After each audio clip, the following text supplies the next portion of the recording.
What's up, everybody? It's the Lone Limit Podcast. I'm your girl, Chelsie. We've got Ashlee in the building. Hi. Can't wait. We've got some good stuff today, man.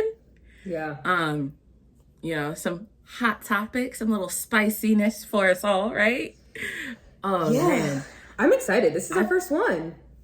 It's the first episode, the inaugural episode, if we want to get presidential in here. All right, we're not going there. This is a safe space. We're supposed to be getting away from the real world over here, all right? Mm-hmm. But, we do have a spicy book we're going to talk about today. A teaser, if you will. It did have us a little twisted, you know? Funny. But before we get into the book of the day, I feel like there are some topics that I've been wanting to talk about for a little bit, Jay. All right, what's on your mind? I saw this post, and it was about DNFing books, which, for those who don't know, DNF stands for did not finish. Yeah. Now, Jay personally thinks that I am the DNF queen. I do. And I'm not...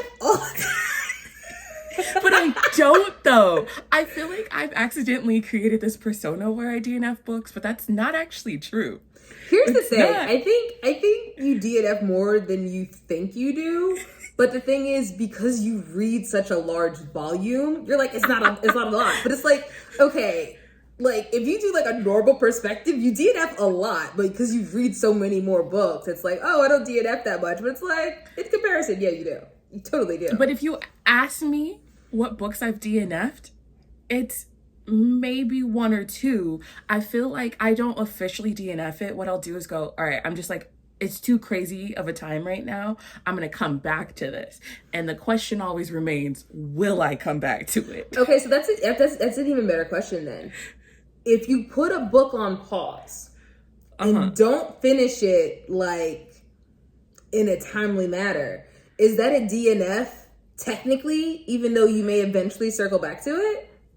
But what if I do circle back to it? Does that take it off the DNF list? I think it's on the DNF list. So silly. Okay, I think it's on the DNF list until it's not. So if you started it, pause, didn't finish, it is officially a DNF book until you come back to it, and then it can put it in its campaign to get off the list. But until you finish it, it is technically still a DNF. This is a new rule. I just made it up, and this is the standard. In that case, I have 100% DNF'd quite a few books. All the time. Oh my God, that's so funny. You know what though? I kind of love it because I feel like you inspired me to DNF more, and I feel like I needed to. But what you do is so ridiculous. All right, guys, listen. Oh, you're going to judge me so hard. All right. So instead of DNFing a book, this psychopath right here will literally skip chapters ahead. She'll skim just to be like, still don't care. Ooh, that's interesting. Let me just pick this back up here. Okay. Lost all the nuance of the book. I think that is worse than DNFing. Okay, so here's the thing. Valid. I understand that is like a potential book crime. I get it. I really get it. Here's the thing. Right. The reason why I want to DNF the book is because like I'm not vibing with it. I don't like it. But I've also read enough that I have an interest in knowing how like a specific storyline goes it through. You just have to read it. No, but you don't understand. I don't want to read it. But if me not reading it will make me like, I wonder what happened to this because I never found out. No. So I basically do a choose your own adventure. It's all or nothing. No. All or nothing. Okay? No, listen, as an adult, I get to pick and choose what I do and don't like, all right? I used to read so many books I hated. And I'm just like, but there's also not enough time to read all the books that I want to read. So I'm like, I no longer waste time on things I don't want to read. But the wondering of what will happen will absolutely keep me up at night. So my solution has been to skim through until I see the sparks of the storyline. I want to know what happened to it. And then as soon as, yes. And then as soon as I get to that point, I go, oh, okay, okay, what happens to this character? Then I usually like skip like the end or the epilogue and be like, okay, cool. The book is a DNF because I didn't read it, but I know what happens and I can sleep at night. And I feel happy about that compromise. Jay, listen. It is like you're creating your own version of Spark Notes and I don't even know. Is it Spark Notes? Cliff Notes? I totally am. Okay. Oh, that's so good though, because I don't trust other people to summarize books for me. So I definitely am doing that. That's exactly what I'm doing.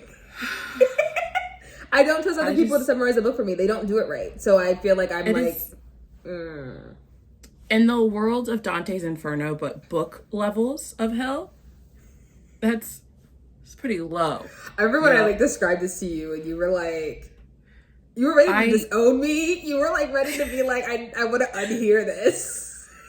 I just personally, if I'm going to find out what happened at the end, I'm going to see it through. You might get some angry voice notes from me talking about how bad a book is. Shh. Don't tell people my business. Okay? What I do in our personal DMs is nobody's business. Listen, I'm just praying to God Instagram never releases them one day. Listen. Okay, so here's the thing though. At what percentage is it just power through or still acceptable to DNF? It is the percentage where you decide you want to know how it ends. I don't understand how that's different from what I do. Because no, the minute you say, I want to know how this ends, you have to power through. You read every word. Who said whether that? you agree with it or not. What book law is that written in? That is in Ephesians, book 2. Sorry, it's a little church joke for the people. Ephesians that one time. Oh my God. I can't. There's literally nothing I can say right now. But I do want to know. I'm going to pose this to everyone listening. I feel so book. What are your rules for DNFs? You know what I mean? Like, where do you go, all right, I DNF that. You know what I mean? Yeah. That's just, I feel like everyone's like standard is going to be a little bit different, because like even for myself, I never used to DNF. Like a book had to like give me nightmares for me to DNF it. And now everything gives you nightmares. Not everything gives me nightmares, but mostly things that I can't read at night because it's too scary. Yo, I was at Silent Book Club yesterday. Shout out to Silent Book Club. Love it. And I heard something. Jealous. And this, we were talking about books, and this girl leans over to her friend and she goes, "Tell me if it's too scary for me to read it." And I immediately went, Jay. Oh, that's me. Jay. I love that. No, I also really love in our like book relationship, because we have a very solid one at this point. Yes. That you like. Although the book today almost broke it. Ugh. Today's book almost broke it, but we'll get into that. And I will take the blame for this one. I will have to take the blame for this one. This one's on me. Well, on me and on you, but on me.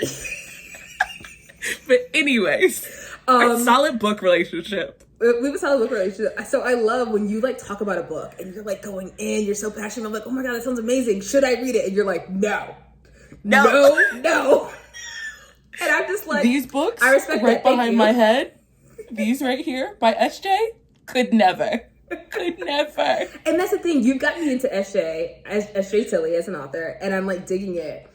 But I also really respect you. You're like, you can't read everything. Don't do this one. Don't do that one. And I'm just like, thank you. I'll just say the ones you say I can't read. It's ridiculous. Okay, but let's talk about books that you love, right? Mm-hmm. So we've talked about DNF and books. We're gonna switch it up to the other side of the spectrum. I feel like I'm blushing because I'm like thinking of all the books I love. Let me guess. It involves Jasmine Guillory. But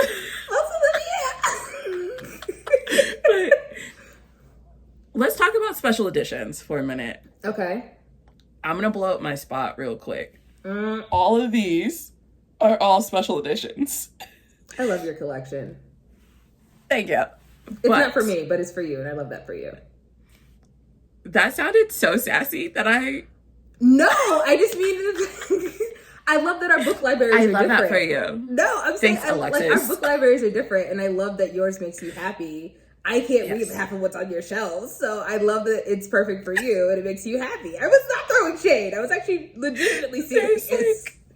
Like most of this shelf behind me, you can't read. I know, you told me like I can't do that, and I was like, thank you for the warning. Do I put parental controls on our book relationship? Absolutely. Yeah. Absolutely. Which is sad because I want to be like, I'm grown. I can read whatever I want. And then I'm like, no, I can't. No.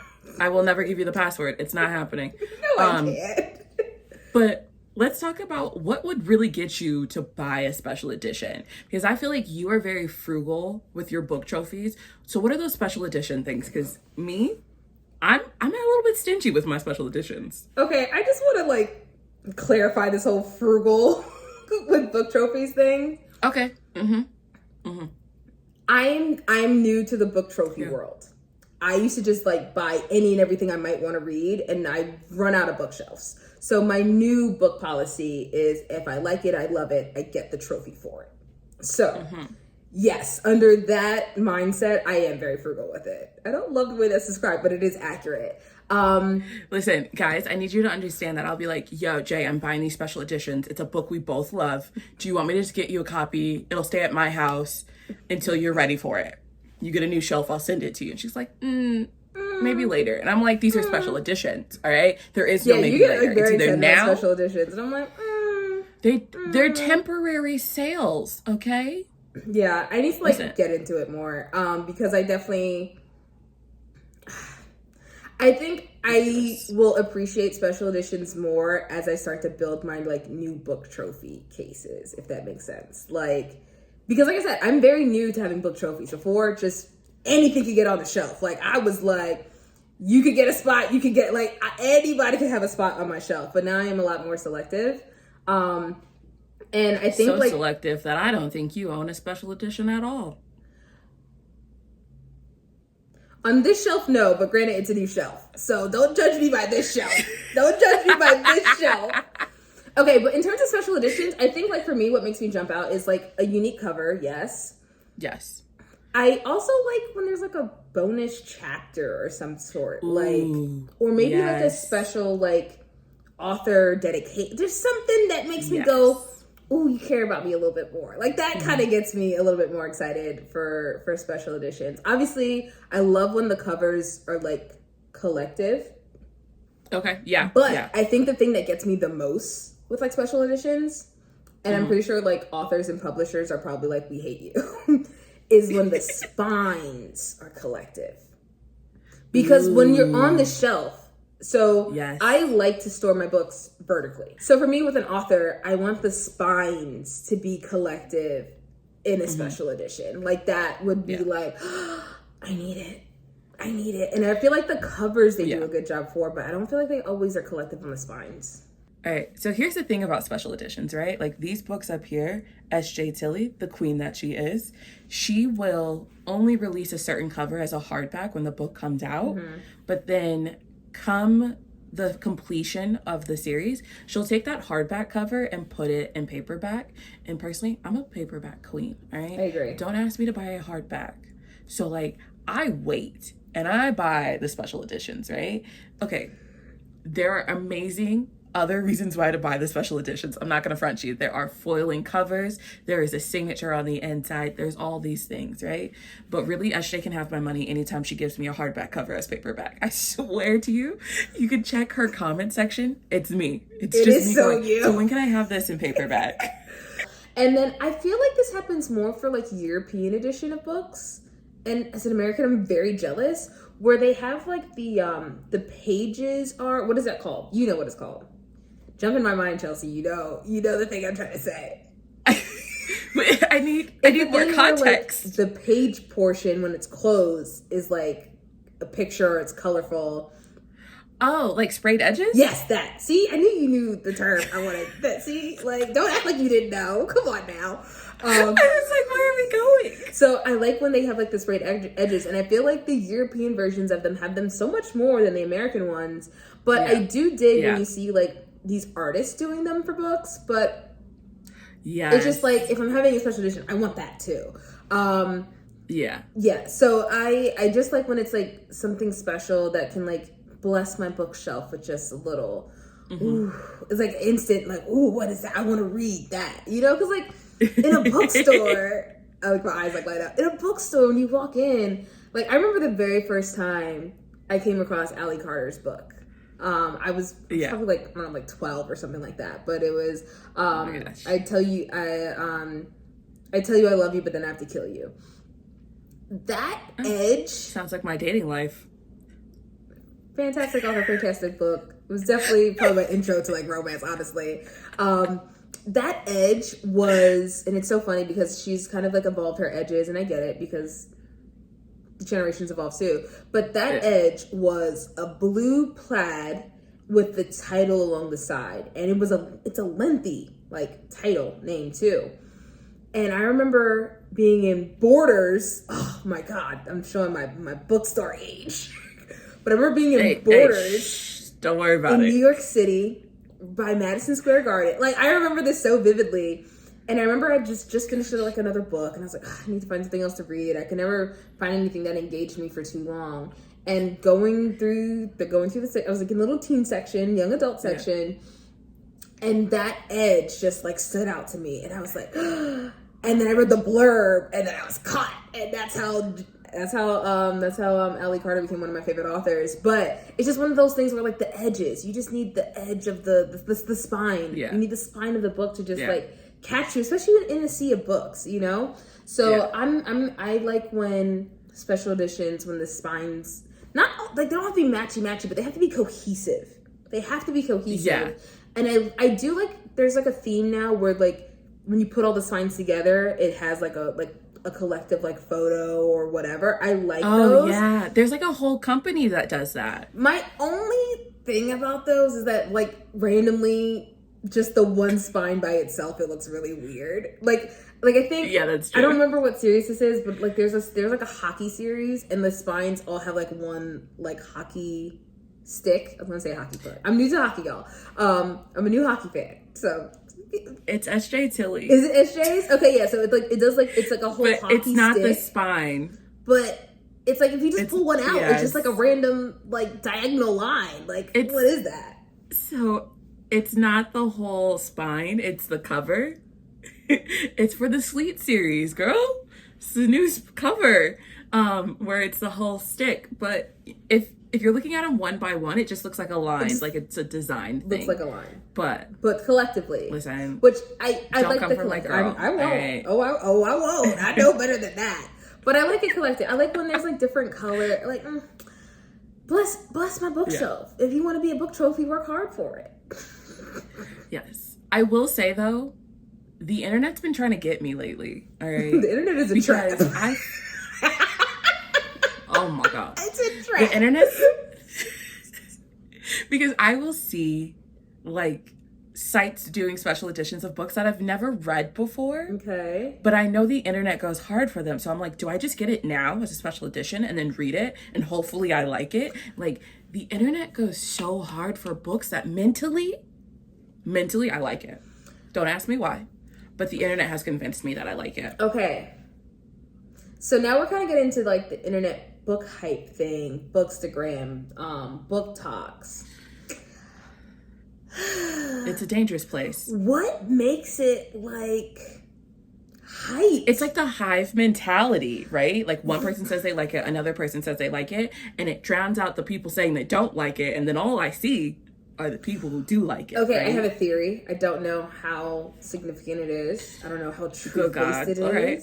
It's not gonna be crazy. Let's hear this conspiracy theory. But for me, when I hear like so much book hype and talk and stuff, I'm just like, are these the publishers trying new ways of like marketing? Because don't do that. I'm just don't do that. No, but like for real. Because I'm just like, because that scares me. Because I have those thoughts too. I'm like, yo, is this the new version of advertising? Word. Is this what we're doing? Like ads that don't feel like ads. We just get a whole bunch of people talk about they like a book, and meanwhile I'm like, what are y'all talking about? I don't like this book. Like this is okay. Because I've said this for everything, and you know me, I'm like a TV movie girl too. So many times, things that everybody likes, I don't. And it's just something I know from like since I've been younger, so I'm okay with that. So I get very nervous when there's like a book and everyone's talking about this book. I'm like, damn it, there's a chance I might hate it. But then at the same time, I get very excited when there's a book that everyone's talking about, and then I jump in and I like it too. So I'm like, oh my God, I have someone to talk to about them, because I feel like things I'm very excited about, like no one cares. No one cares. And the things that everyone's talking about, I'm just like, it didn't catch me. And then we just are just judging each other. I do feel like there's one book in general that it falls into this category of like book hype versus how I feel about it. And that would definitely be today's book, Twisted Love. Whew. Let's go ahead and talk about it. Ooh, they're gonna be mad at us on episode 1. Okay, let me preface this by saying I didn't read it because the internet told me to read it. I read it because I got blamed for recommending it to someone when I hadn't even read it. So, Jay, do you want to tell the people? Why are you throwing subs on our own podcast? Like, okay, let's tell the full story, Jay. How did we end up reading this book? This is what happened. See, what happened was, I do not know how. But I was like convinced in my soul. This woman, when I say she was ready to die on this hill, I mean, she would have sworn before I still don't know. Jurors. She would have sworn on the Bible in front of that judge that I, Chelsie, recommended this book to her. Swear to God. I still don't know. Hadn't even seen the book. I still don't know how it got on my radar as a recommendation. It's so funny because someone's going to watch this and be like, I recommended it to her and I'm going to stay quiet about it. So I have no idea who, because I promise you I thought it was you. I promise you I thought it was you. And the only reason why I read it and like finished it, because it would have been a DNF for me, honestly.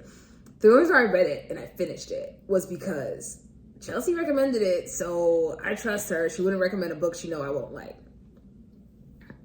And then because I didn't really like it.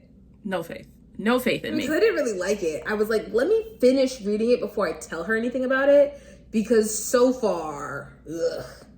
So I read the whole book. She sent me some voice notes, y'all. She sent me some voice notes talking about this book was bad. Like, you know, it would have been good this way. Because I was like mad. And then like the little producer in me, I was like, it could kind of be saved if you make it a movie, but it's not going to be anything like the book because it's 3 separate movies. And I was sitting here going, ma'am, I don't know what you're talking about. You were so lost. I thought you were gaslighting me. I thought you were gaslighting. I was like, why are you playing games? Like, why? Like, why would you put me through this and then pretend like you don't know? I thought my mind was running. My mind was running by itself. My mind was running by itself because you were not with me. Yo, she was ready to do that track and field pass of the baton, and no one was there to catch it. Because I was sitting there going, yeah, I've seen it in reels, but like, I've never read it. And then I really thought you were joking. I promise you I thought you were joking. I was like, what do you mean you never read it? You were the one that recommended it to me. And you were like, miss, I have no idea what you're talking about. And I was like, hold up. How? And then I will admit, this is where I take blame. I feel like I was a little bit of a bad book friend because I was like, you have to read it. I was like, there's no way I went through this by myself, assigning it to you in your mind, and you don't know what I'm talking about. So I kind of made you read it. Yep. So I read it. Mm-hmm. And we had thoughts. Okay. So all right. I want to preface this by saying I'm not upset with the people who like it, because if you enjoy it, you enjoy it. No shame in your game. Right? Yeah. Your reading experience is your reading experience. Absolutely. I don't even want this to be like a bashing on Anna Huang. Yeah. Hopefully I'm saying her last name right. Because, you know, every artist is different. Right. You know what I mean? I think why it didn't appeal to me in my reading senses is just the famous clip goes, it's my opinion. I think personally it was 3 separate stories happening. And instead of them running all together, it was like, okay, we finished this story. Let's start a new story. We'll finish that one and then start a new one, instead of it all weaving together. And that took me out, because then that created plot holes. So I don't know. How did you feel about story 1 of them falling in love? I'm not referring to it as and story her 1. Learning. Okay, right, before I jump in on like my opinion of the book, I will piggyback off of yours and say almost always when I don't like a book, it's just because I'm not the audience for the book. So obviously there's a lot of people that love this book. We are definitely not bashing the author in any way, shape, or form. It's just that, like, for me, I'm not the audience for it. The only reason why I read it is because I thought Chelsie recommended it to me. She still blames me for it. I do. Though. Like, mentally, I'm like, this is on you. And you're like, no. And I'm like, in my mind, whatever you used to do in your mind is fine. But in my mind, it's on you. So, yeah. So for me, and I think it's very important to say, like whatever your book references is, what you do like, what you don't like, that's you as a reading experience. That's completely fine. We're not here to be like, this is whatever. Just our opinion of the book. But I do want to make it clear that in this particular case, I didn't like it, not because of XYZ, more so just like, I'm not the audience for this book. I knew this going in. Reading the blurb, I would have never touched it. But thinking it was a direct recommendation for my book friend, I read it. Your face. Right. I just... Yeah. I just take it really personal that this book is on the list of things that Chelsie recommended. Because, like, here's the thing, guys. She still blames me for it. In her mind, I'm still the cause. I have forgiven you in real life, but in my mind's eye, there's nothing for me to be forgiven for. In my mind, yeah, there was. Anyway. Okay, well, let's jump into the book. Let's summarize our 3 movies in one. It was a triple For those feature. who haven't read the book. Man, for those who haven't read the book, Twisted Love is the story of, oh my god, I think I just forgot the characters' names. Alex and Anna? Ava. Yeah, Alex and Ava. Right. I didn't even realize that they're both A's, but yeah, Alex and Ava. That's what threw me off just now. So Alex and Ava, it's the whole my brother's best friend love story trope. You know what I mean? He is tasked with keeping an eye on her while her brother is off doing like a Doctors Beyond Borders Without Borders program. I forget what it's called. So they start this budding romance. He was helping people somewhere else. You know, he was stitching people up, saving organs. Yeah. You know what I mean? Sorry to my doctor friends. I know better. But anyways, so they slowly fall in love. Well, in the background, Ava has some like PTSD issues, we'll call it. She's terrified of water because aquaphobia. She has a phobia of water. She's aquaphobic, I think is how you like say it. She's Aquaman. Got it. Or Aquawoman. Is that even a thing? Anyway, we're getting sidetracked.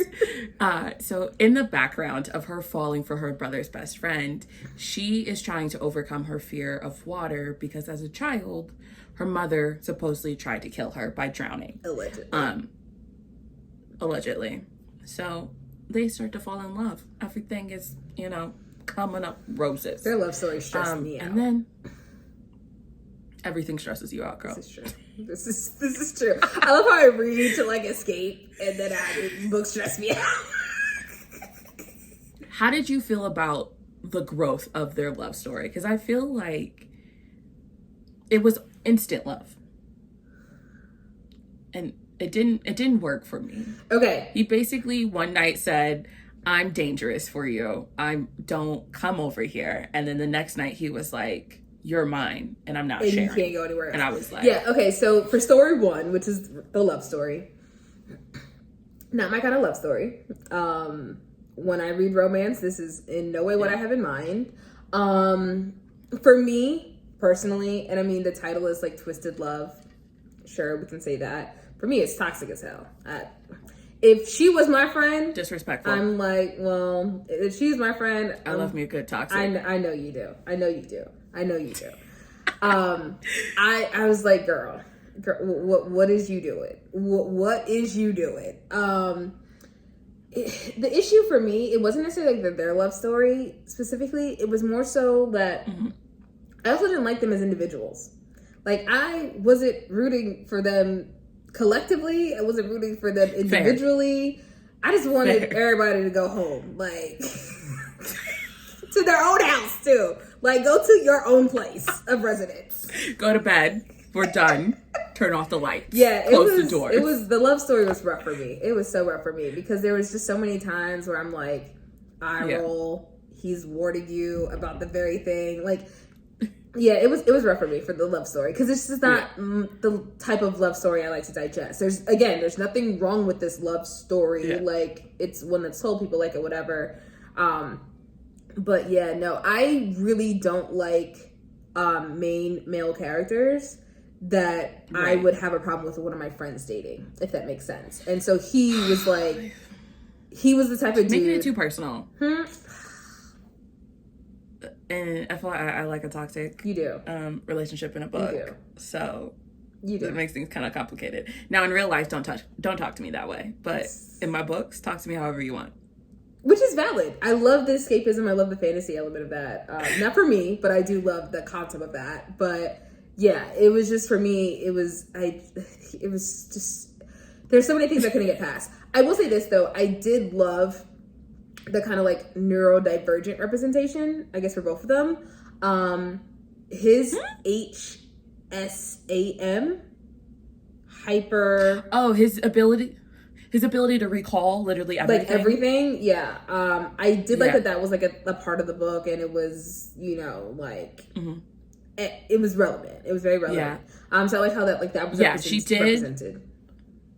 Yeah, she did really use that, and I appreciate that. Although sometimes I was like, I don't care that you're recalling this memory, if we could move on. But I think at that point in the book, I was just like, so how does it end?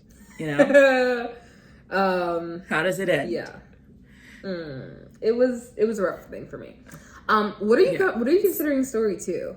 Because it was like 3 complete different things in it. Like, for me as a producer, all right, I would love to make 3 separate like things out of this one book. But like you said, like the connectivity of them was a little rough for me. So story 2, I consider, for those who haven't read the book, while Alex is falling in love with Ava, he keeps hinting at this revenge plot that he's been working on. And then he goes home with Ava. I'm ignoring the eye roll, ma'am. We got to get through the story. It is what it is. It is. It's on paper. We read the paper. Duly noted. Eye roll. Yeah. Got it.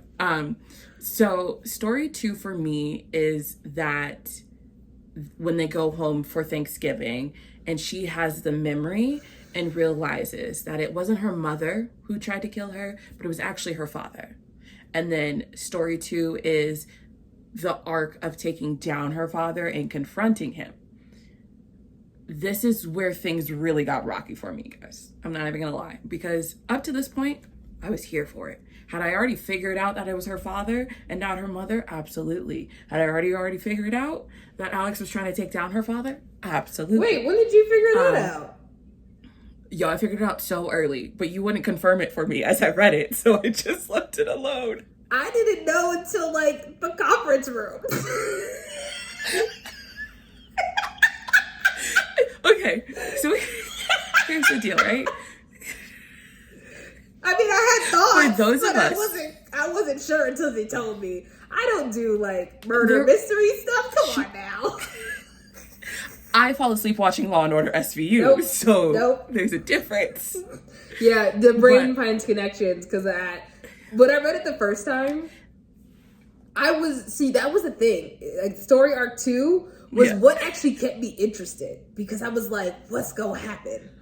The love story, I was like, go somewhere. What's gonna happen here? Like, for me, like I said, as a producer, I would love to make this movie a drama. Like, this is a drama, and I'm running through the hills with this storyline. Storyline 2, running with it. Right. So what do you consider storyline 3? Okay, hold on. Okay, so this is where storyline 2 is where my issues really started to peak, because let me take a breath, because here's the deal, right? There's a scene in the book where Ava finally confronts her dad in a conference room at Alex's headquarters, his business headquarters. Actually, it's one of my favorite scenes of the whole book, actually. Is that weird? Is that weird? But that's like literally one of my favorite in the entire book. Like, I live for that scene.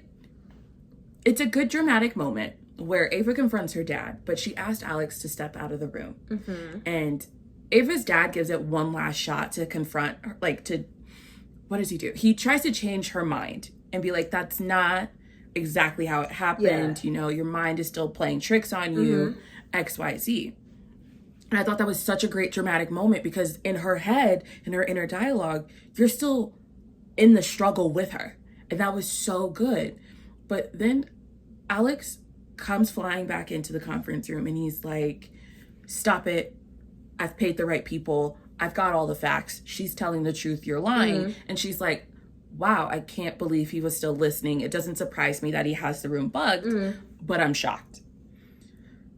And then the next chapter starts. And it's her and her brother.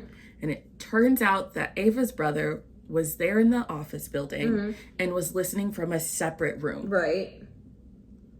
And I just go, then how is she confused that Alex also knows what's going on? Yes.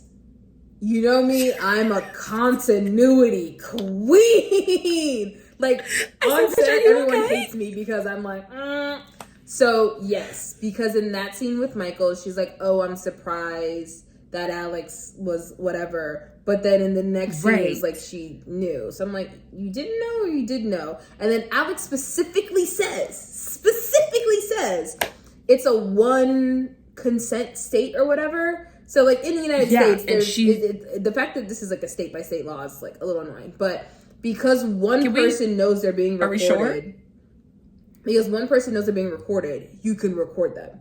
So because Anna knew it was in the room and she knew that she was being recorded, they were able to record Michael, and that's how they were able to get like his confession. So it's like, girl, how you know you being recorded and consenting to that, but also don't know that homeboy is watching said recording. Get out of here. Right. And so that was where my brain just went, you know what? I fought through the love story. I got my good drama. But you know what? Now we're resolving it. Okay. We're coming to the end. Yes, supposedly. And I was like, you know what? Bro is upset about his best friend dating his sister, but he's working through it. We're processing it. Yeah. Everything's going fine, you know?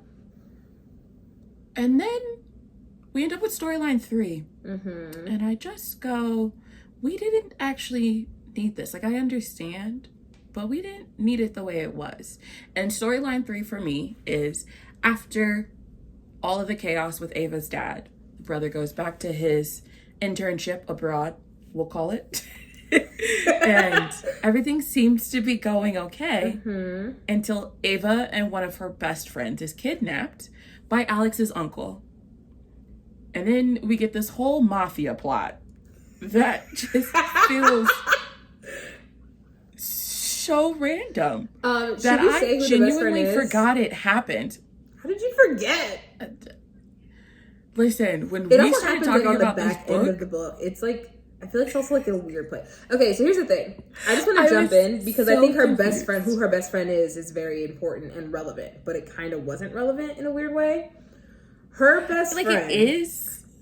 I thought it was very relevant because there's a chance it's not because of Ava. That's why I think it's the most relevant. No, it's not, though, because in the book, Alex literally says he has no idea who she is. Okay. One of her best friends. So she has like what, 4 friends? She's like 4 friends. Yeah, there's 4 of them. Yeah. One of her best friends is the Princess of Eldora. Eldora. It's a fictional country. I don't have to say it right. Genovia. Anyways. Now I want a pair. Okay, anyway. Only real Princess Diary fans know why. Yeah. So, the whole kidnap thing, it was kind of like, is she being kidnapped because of Alex? Or is she being kidnapped because her best friend is a princess? And it's wild because the uncle behind the kidnapping had no idea he also kidnapped a princess. Like, what? Of all of the friends to kidnap, you accidentally kidnapped the most valuable one, and you don't know? And then have no idea. You're such a bad criminal. Like, come on now. Yeah, so they get kidnapped, right? And then also, Alex I just want to point out, I don't read they get kidnapped type stories. So this is This is where the nightmares come in for her. Yeah, I'm not even kidding. I told you, I was like, so I can only read this during daytime hours because I want to go night at night. I can't. So then, once they're kidnapped, Alex shows up to his uncle's house not knowing that they've been kidnapped. And this is a nice surprise because remember, Alex and his uncle have beef because Alex has ousted his uncle from their company after discovering that Alex's uncle is behind the fall of his family. Not Ava's dad, like he had been taught all his life, which backstory. Okay, am I missing something? I feel like I want to know how Alex got to the conclusion that it was Michael Chen, because I feel like that was never really resolved. Like, I still don't know how he got to Michael being the person who ordered the hit on his family. And that's why he was like the revenge thing against him for so long. Yeah.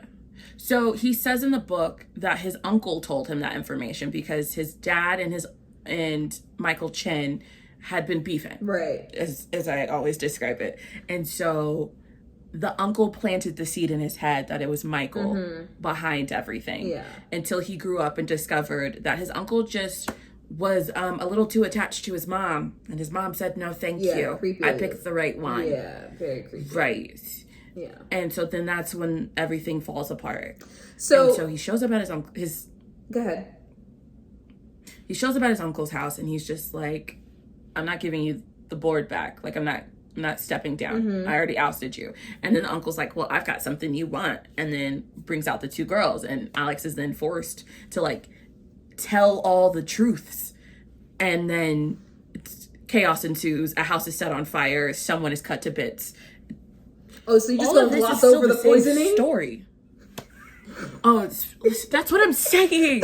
There's a whole nother movie. You just gonna gloss over the poisoning. That's a house espionage with fake outlets. Wait, but we're not even done. Because there's technically a fourth little baby. There's a whole international little segment. And this is why I said this book isn't for me. It was giving more like Wattpad or one of those websites where you can upload it chapter by chapter. And then no one thought to take a second look at it before it went out to the masses.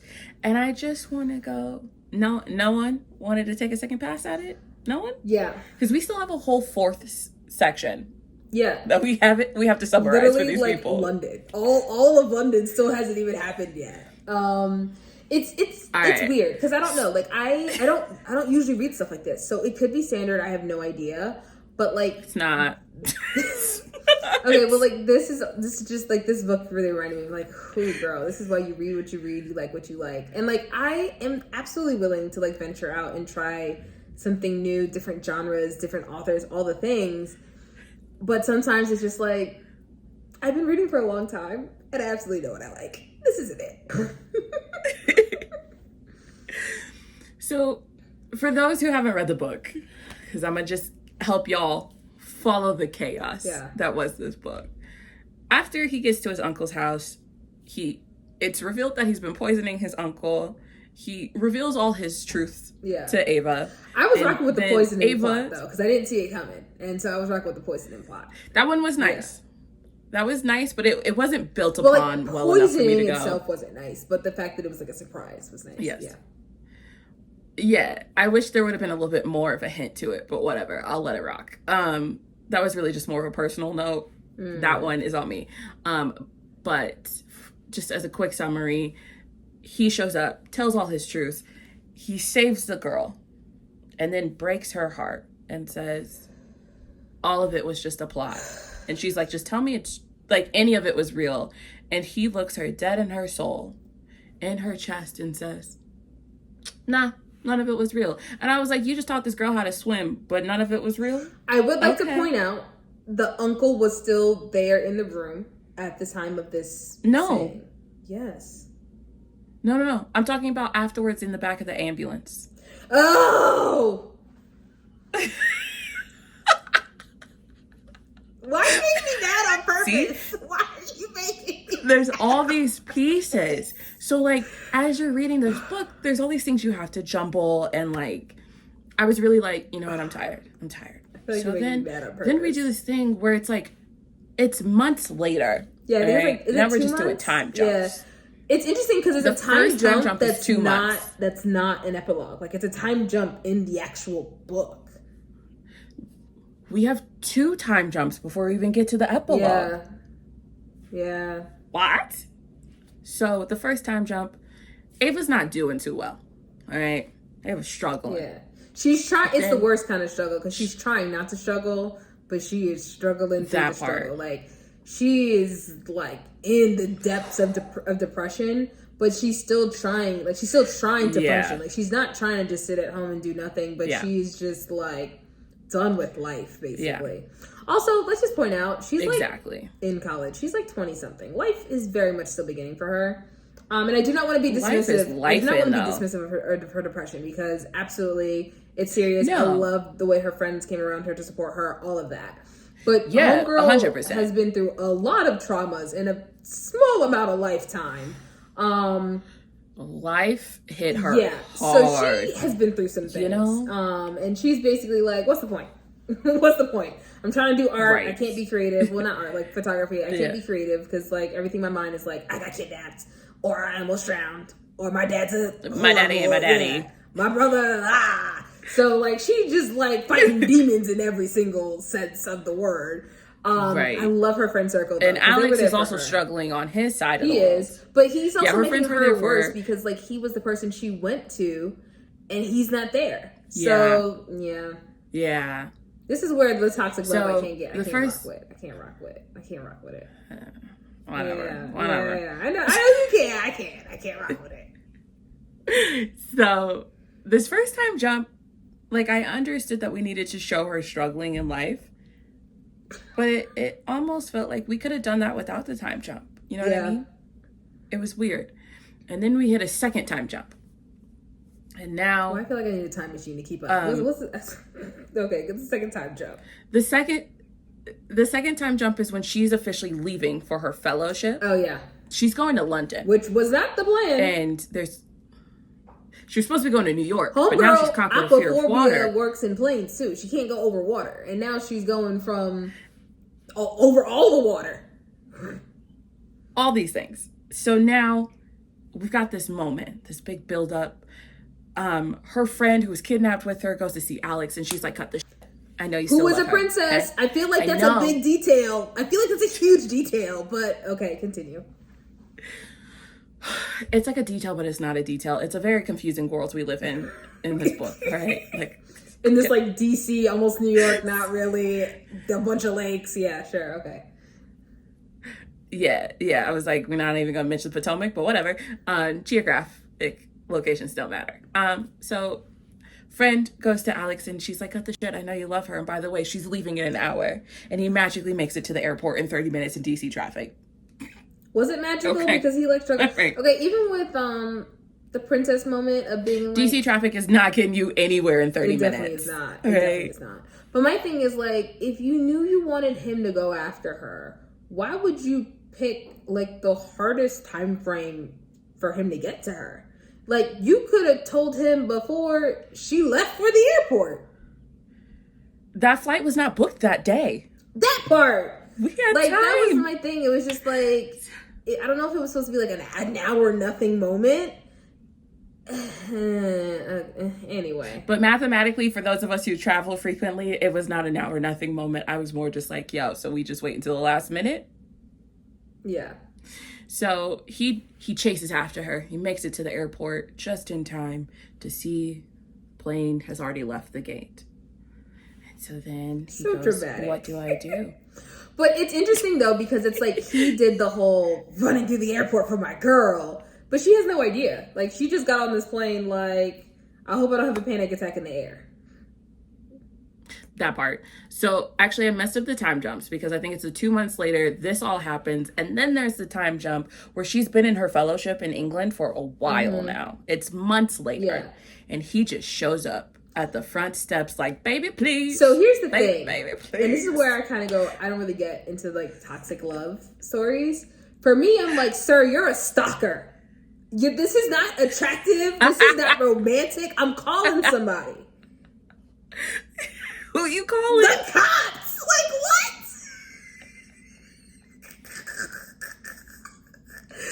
I need paperwork Meanwhile, immediately. I'm like, oh, hello, sir. How are you? It's been a while. Let's catch up while you buy me nice things. He bought her all the things. I was so mad with her, like... He bought her... Her, like, solution to him buying her stuff. I was like, I want to knock you over the head. She pawned the items. It was insane, I want to knock her over the... Like, as respectfully as possible. I'm like, did you lose brain cells in the water? Come on now. There would be no respect. There's no respect. I'm smacking her. It was so silly because, like, she kept some of it for her expenses. Smart. Donated other parts. I understand. But, like, girl, you don't have money anymore.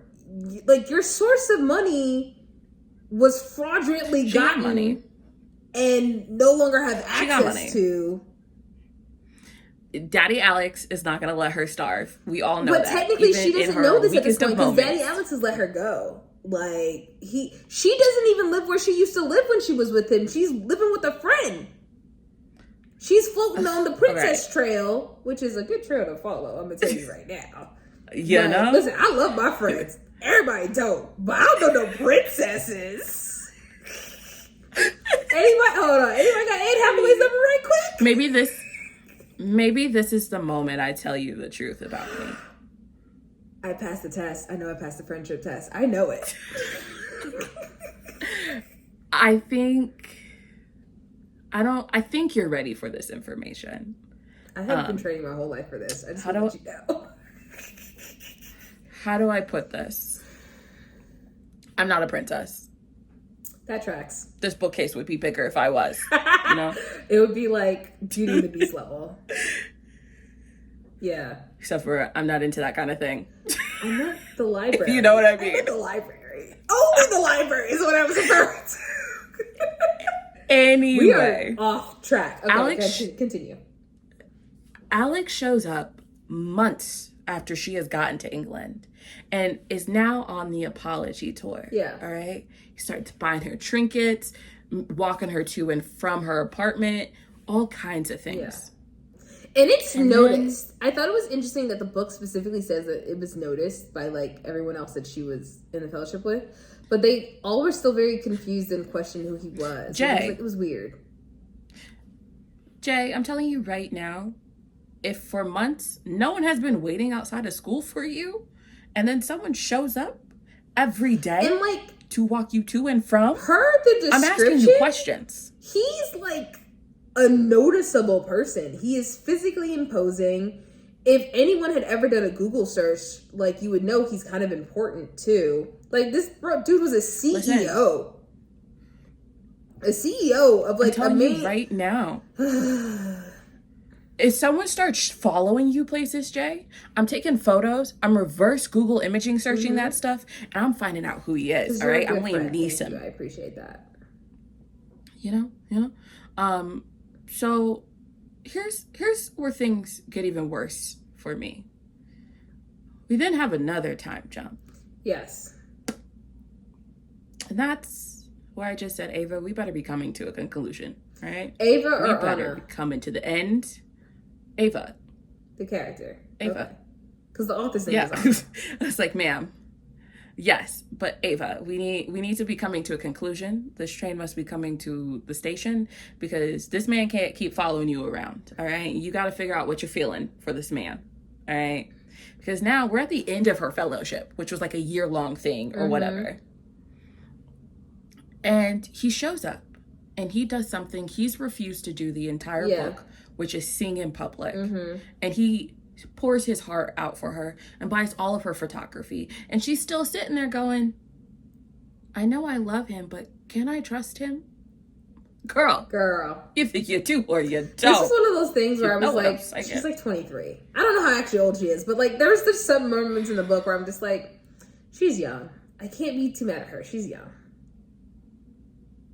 Because she literally said, oh, he bought all of my art. I'm not a starving artist. Like, even the buying all the art thing, too. Like, I respected that move. What I didn't like is that he did it from, like, the beginning of the day.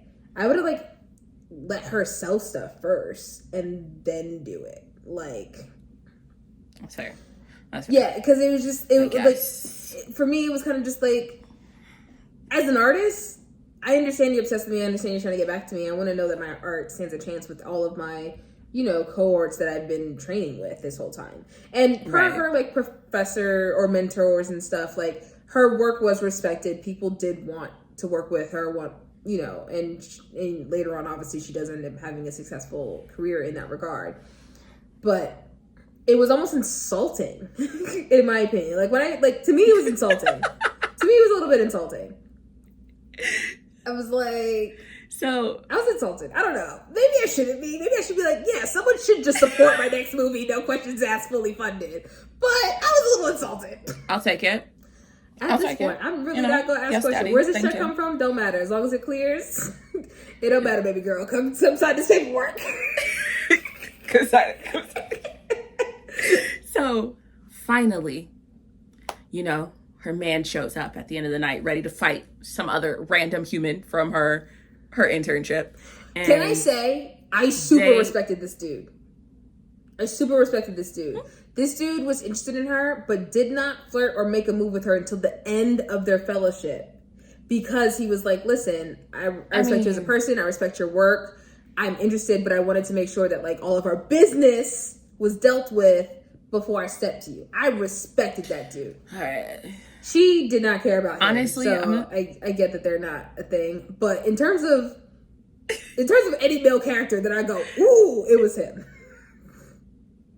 I'm just saying, at this point in the book, I was like, you're not a permanent character. Whatever you say or do is not important to me. True. He was literally a jealous push. He was there so that Alex can be an alpha. Right. Really, that was what it was. It was just for Alex to be Alex. Yeah. And Alex and Ava decide, reunited, and it feels so Let's good. knock some art off the wall. Really, though. Back shots and all. So, now we finally have the epilogue. Oh, yeah. We're finally at the epilogue. And the epilogue... Hold on. Before we get into the epilogue, I don't think we mentioned it. He became CEO before he poisoned his uncle.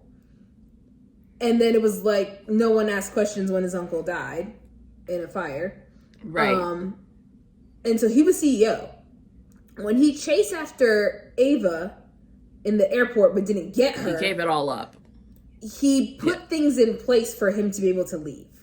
So by the time he landed in London, which is why he was no longer a CEO of the company that he built. Anyway, he was no longer CEO. So he gave it up for her, which, in a sense of a man that's very business driven, I think that is a very, like, of all the gifts that he bought her, him giving up his title of the company that he's built up. I thought that was very telling, right? Yeah. So now it was a good character trait. Yes. So now continue. But okay, so here's the thing about the epilogue. I like epilogues that kind of wrap everything up in a nice bow, and we're done. This was 2 epilogues, I believe, because we get one from her POV and then one from his POV.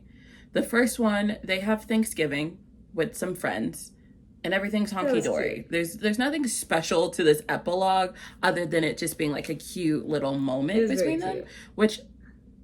It was very cute. I wasn't mad at this moment at all. It just felt like after going through 4 stories that, like... It's, for me, it addressed a couple of things. Because they had the tradition of doing Thanksgiving at her place, but Give It Her Place is a murder mystery, whodunit, You're Not My Daddy, horror show, you can't go back. He's in jail now. The brother wants to fight you to your last breath. Like, you can't go back. Right. And then her kind of not having a family because that was her family house. Her mom is literally screaming at her through the walls in her sleep. So yo, it sounds so wild out of context. Kind of what it did to happen. So I thought it was very cute because it was something that he said he wouldn't do, but he was open to doing it for her. And that's the strongest friendship that he has. So I thought it was really cute for them to kind of establish like a new kind of like tradition and still having a family element. And right. So I thought that was really sweet. I thought that was very sweet.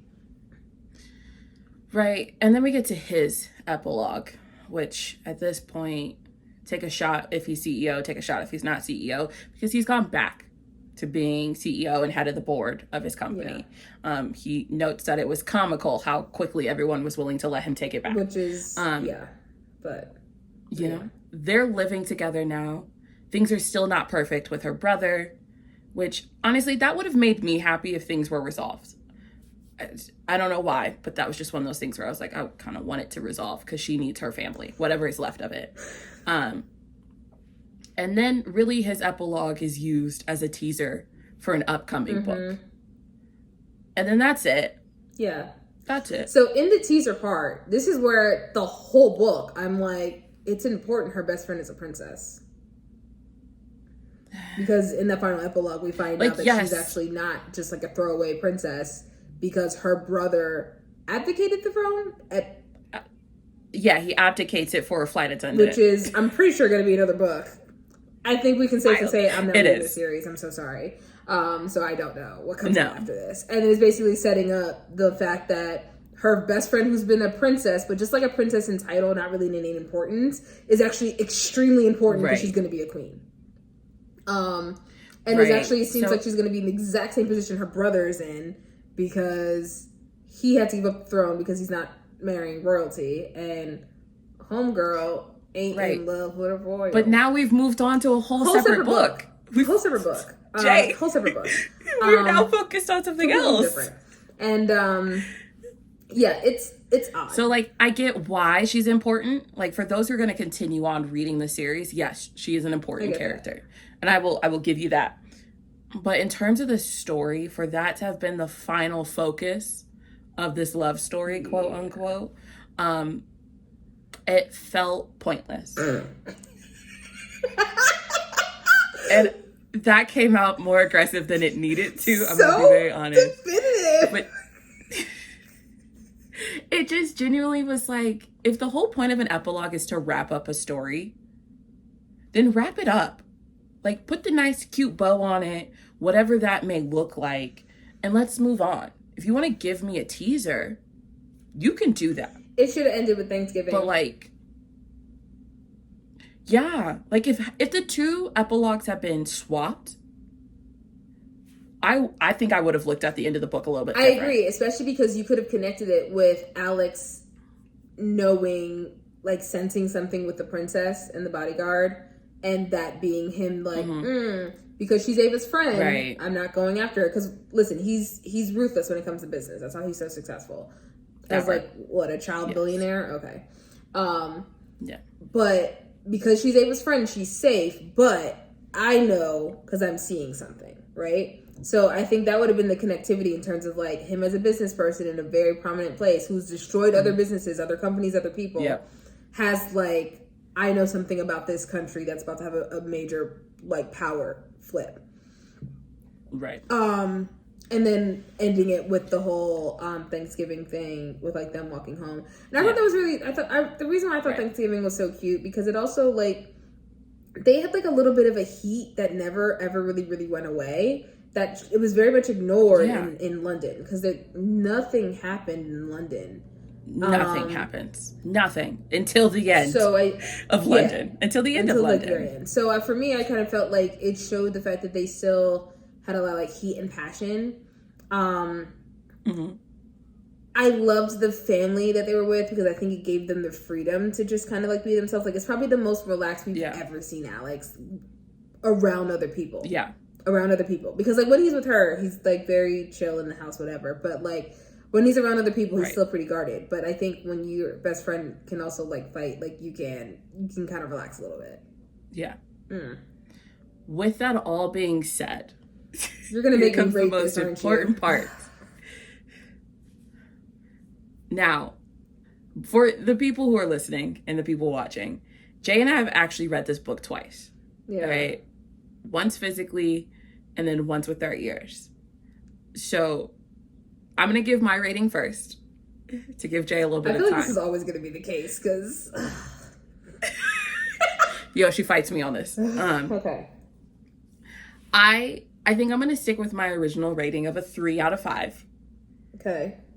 Because while there were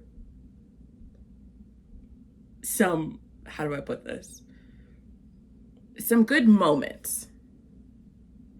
I think overall, plot-wise, there were holes and there were storylines that were just not tying in the way they should have for me to be over the moon about it.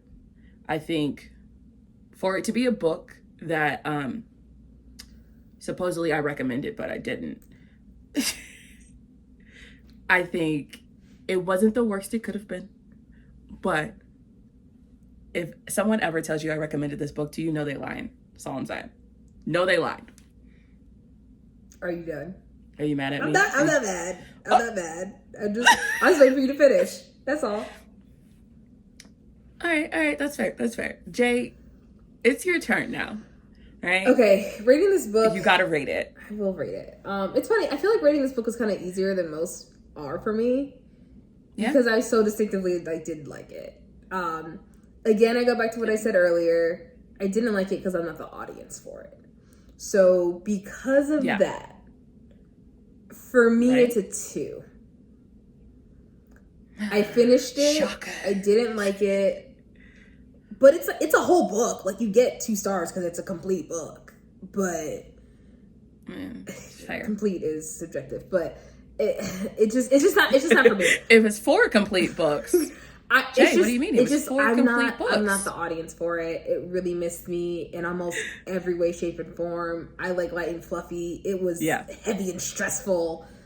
For me, I think it's a 2-star. It's a 2-star. It's a solid 2-star. I hope that the book, the author, the fans, the series goes on to live their happy, merry life without me. I wish it will. If you've read this book, please feel free to comment below. Tell us what you think. Because I'm really curious, like, out of all the people who loved it or hated it, what were their reasons for feeling that way? You know what I mean? It had moments. Like, it had moments. It definitely had moments. Listen, I will stand on this. The conference room, that is my scene. Listen, give me some money and some actors. I will go shoot that tomorrow because the flip of Michael in that scene, conference room. But for me, a whole book can't be a conference room. And so that's why it's a 2. That's fair. I feel like I'm on Shark Tank. Really and like for me, this is what other people. It's more like American Idol for me. It's a no for me, dog. Yeah. It's a no. I'm Randy Jackson. Yeah. But I do want to hear what everyone has to say because I feel like we have gone on about this book. So I'm really curious. Make sure you comment below. Yeah. Jay, final thoughts. Final 5-second pitch, yes or no? No, I'm very glad this is shut and done. I will not be revisiting. I wish it well. That's fair. Yes. Yeah. I'm not gonna lie.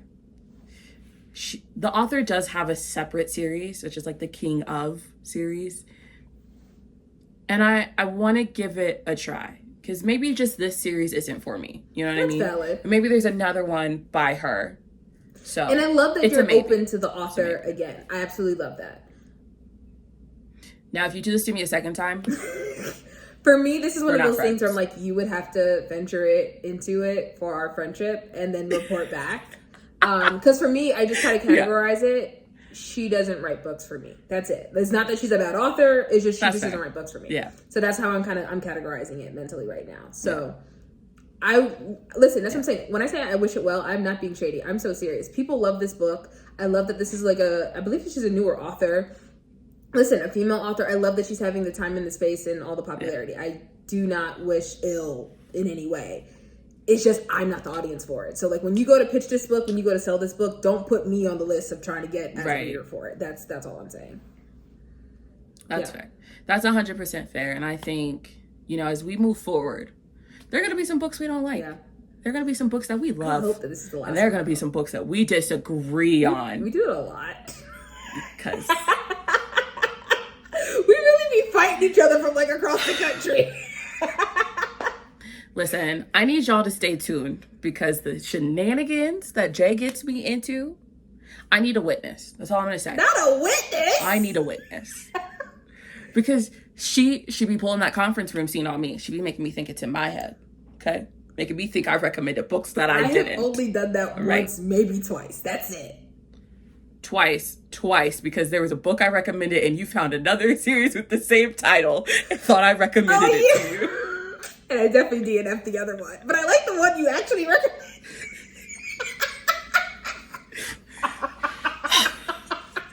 We are a mess. I need a break, Jay. So, you know what? I'm going to wrap this up here for us. I can't do this anymore. But we'll be back. So. You know what?